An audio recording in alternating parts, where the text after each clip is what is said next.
Welcome to Buckeye Football Fangirl. My name is Lisa, and I'm the gal behind this channel. And today I'm joined by a very special guest. I am joined by my dad. Welcome to the show, Dad. Thank you for having me.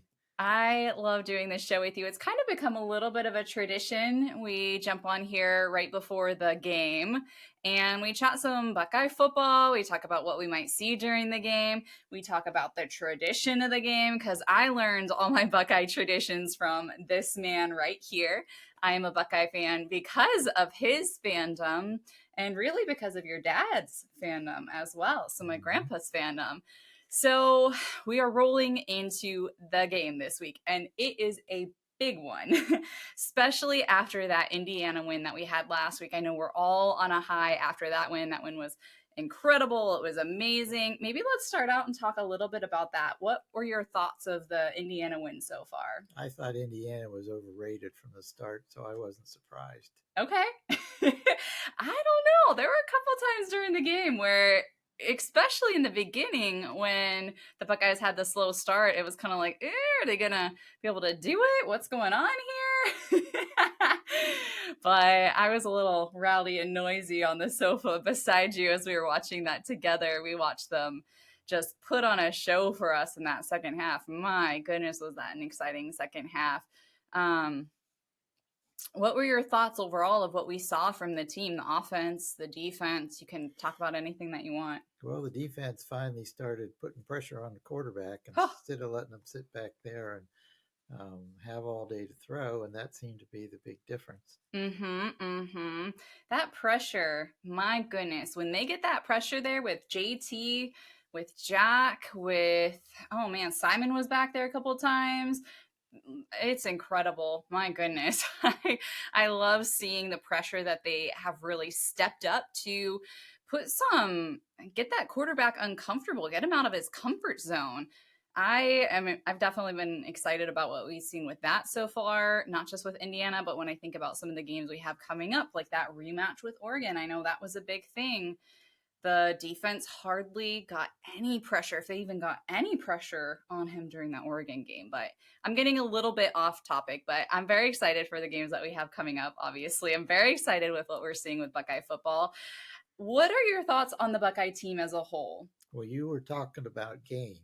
Mm-hmm. That indicates plural. Mm-hmm. If they don't win Saturday, the only game's going to be is a bowl game. Okay, you're very right about that. I am already counting my chickens before they've hatched a little bit, but they do need to take care of business on Saturday. You think they would after getting beat 3 years in a row. My goodness, that past 3 years have been awful. They have just stung. And obviously, we know a little bit of that reason behind some of those losses, but it hasn't made it any easier. It's still been hard. I haven't even counted that. Yeah. No, Yeah. they got beat. They got beat. The game was played on the field. It was played on the field, but it wasn't fair. I'm still bitter, though, because of the game that we went to and they lost. That was a painful loss. And then we find out later they're cheating. But, it is what it is. But putting that a little bit to the side, we can circle back to that a little bit. The Buckeye team as a whole this year, what are your thoughts on the Buckeye team as a whole this year? Well, they've only lost one game by 1 point, so it's a pretty good season. That is a pretty good season. Who's been your favorite players to watch so far? Egbuka. Egbuka? Why Egbuka? He's just a good player, and he hasn't gotten the ball quite as much lately, and he's given some of the glory to some of the other guys. Oh my goodness. I feel like there's a lot of team players this year, like Egbuka, Henderson, who don't care if they get the ball as much. They really do view it as that team sport. They're happy to share the ball. Like Egbuka, that's a full wide receiver room that we have there. There are incredible, talented wide receivers around him. But, he is so solid, so solid. He has so much experience there.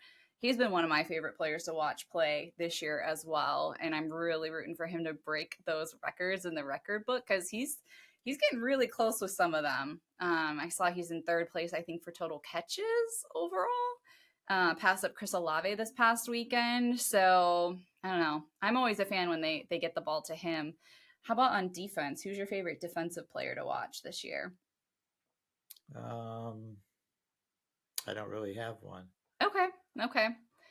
What are your thoughts of the defense so far? You mentioned, seeing that increased pass rush during the Indiana game. Let's see.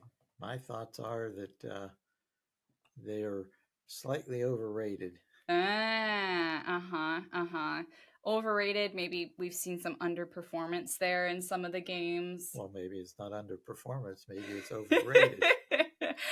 I don't know. I have a feeling they might just be hitting their stride right now. I hope so, anyways, because we got a big one coming up this weekend. We're going to need them playing their best football on Saturday. I have a feeling we're going to see it, but, feelings have misled me before. I tend to be a fan who finds it really hard to take my scarlet and gray glasses off.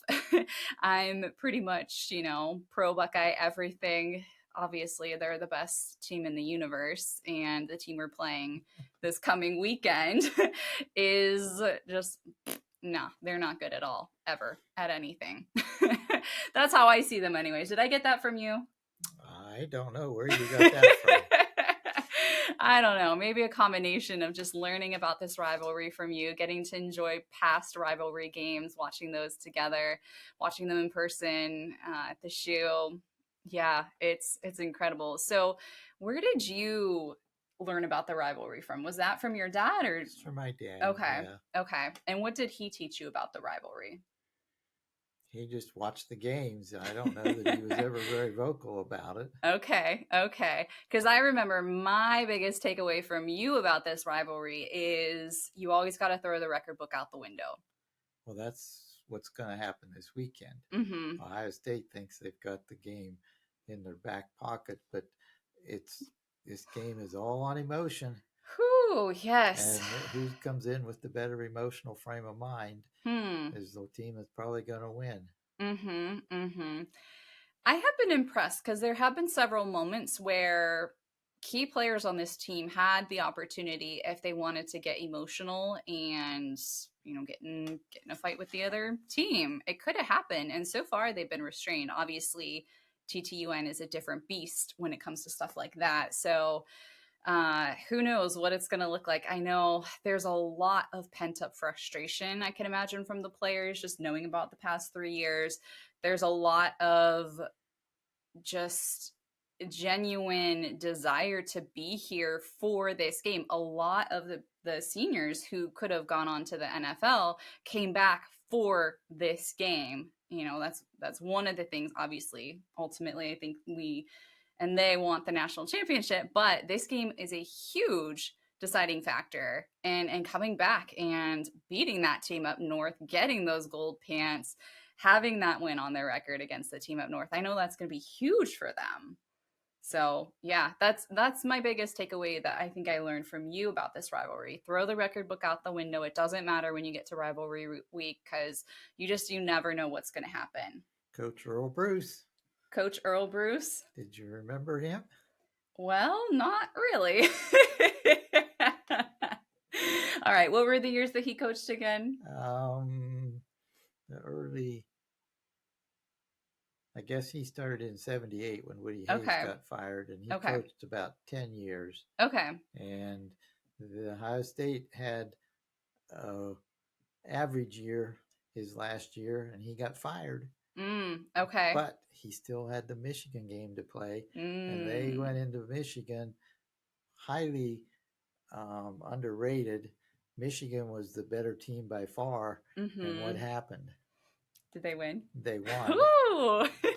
I like the sound of that. Was that 87 maybe? I think it was 87. Okay. So the year before I was born. I did not get to witness that one, unfortunately.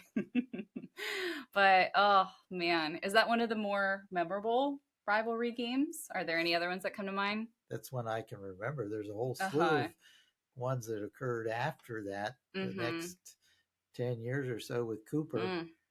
It was just lose every week.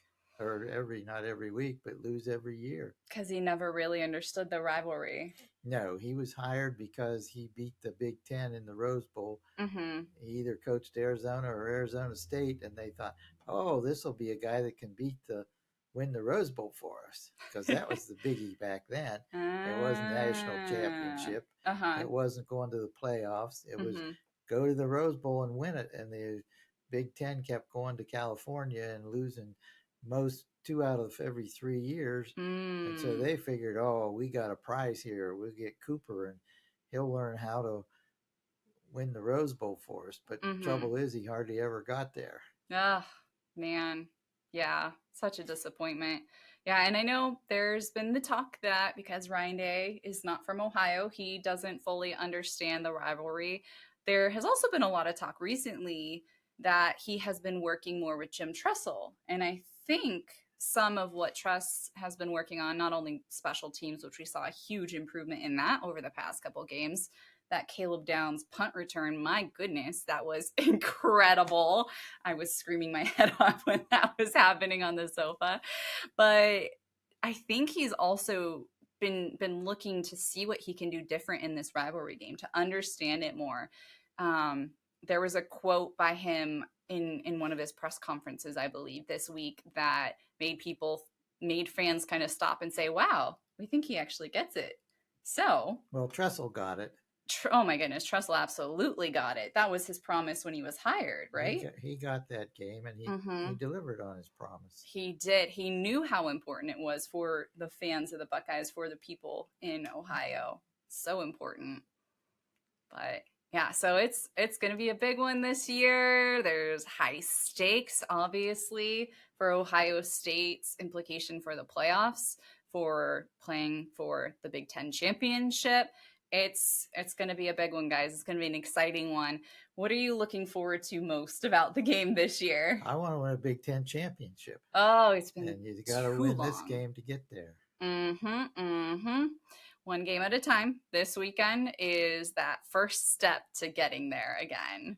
So, anything else you're looking forward to? Anything you're nervous about with the game this weekend? Final score. Final score, of course. Oh man, I don't know why. I'm not as nervous this year as I have been in previous years.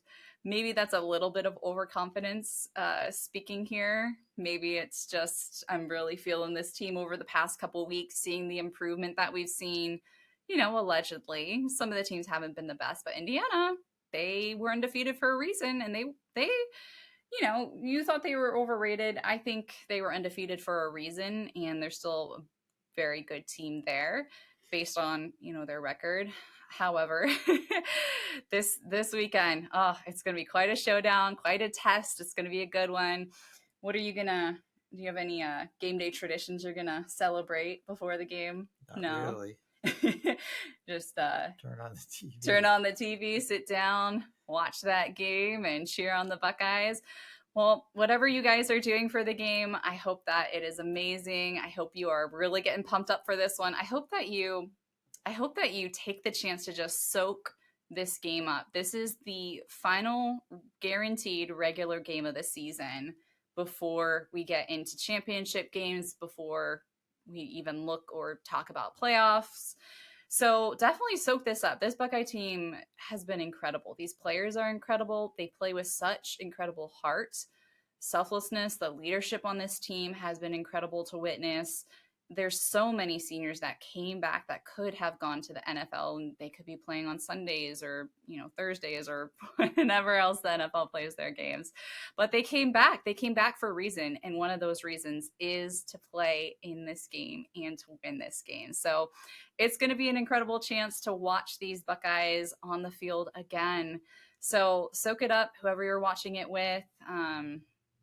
Definitely soak that up. I know that OHIO is going to be doing their live watch party. So if you are like some other Buckeye fans and you can't stand the TV announcers, tune into that. It's always a good time. There's always a lot happening in the chat. it's filled with Buckeye fans commenting on what's going on in the game. So there's never a dull moment on there. Check that out. That's on the OHIO podcast. You can catch that on Twitter, Facebook, YouTube. There's going to be a link that you can click on and watch it live and kind of follow along live with that. And enjoy this one, guys. It's the season always flies by way too quickly. I'm so incredibly grateful that we got to watch the Indiana game together this weekend. That was really fun. I got to watch it from Ohio. I will be back in Cali for the game. Unfortunately, I won't be watching that one from Ohio, but it's still going to be an incredible experience. It's always one of the best games. It's one that we look forward to all season long. So any final thoughts before I close this out? No, just go Bucks. Go Buckeyes. All right. Thank you guys so much for watching. If you have a chance, comment below. Let me know what your thoughts are on the game. Like this video, share it with a friend. I always enjoy doing this. Thank you so much for joining me on this, Dad. You're welcome. I appreciate it. All right. OH. IO.